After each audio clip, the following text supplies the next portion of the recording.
जय श्री कृष्ण। आप सभी ने ये तो सुना ही होगा कि प्रेम में बड़ी शक्ति होती है। प्रेम के मोल स्वयं भगवान बिक जाते हैं। ऐसी ही एक सच्ची कहानी कर्मा माता की है, जिनकी तुलना मीराबाई से की जाती है। माँ कर्मा कृष्ण की परम भक्त थीं। उनका जन्म राजस्थान के नागौर जिले के कालवा गांव में हुआ था। उनके पिता जीवन राम डूडी ने बड़े ही त्याग तपस्या से बेटी कर्मा को पाया था। कर्मा बड़ी सुंदर, बड़ी ही धार्मिक थी। एक बार उनके माता पिता कार्तिक पूर्णिमा अपनी पत्नी के साथ स्नान के लिए गए। बेटी कर्मा घर पर थी तथा सारी जिम्मेदारी तथा भगवान को भोग लगाने की जिम्मेदारी कर्मा बेटी पर थी। कर्मा ने खिचड़ा बनाया, उसमें घी और गुड़ डालकर मूर्ति के आगे भोग लगाने के लिए रख दिया और अपने घर का कार्य करने लगी।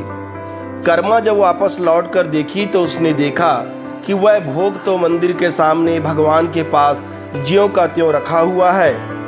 वो फिर गई और बीच बीच में आकर थाली को निहारती रही, परंतु थाली में रखा हुआ भोग ज्यों का त्यों खिचड़ा पड़ा रह गया। कर्मा बड़ी नाराज हुई और वह भगवान से शिकायत करने लगी, हे भगवान, अगर मेरे बापू भोग लगाते हैं, मेरी माता भोग लगाती तो तुम यह भोग बड़े आराम से कर लेते हो। वो नहीं है, उन्हें घर वापस लौट कर आने में कई दिन लगेंगे।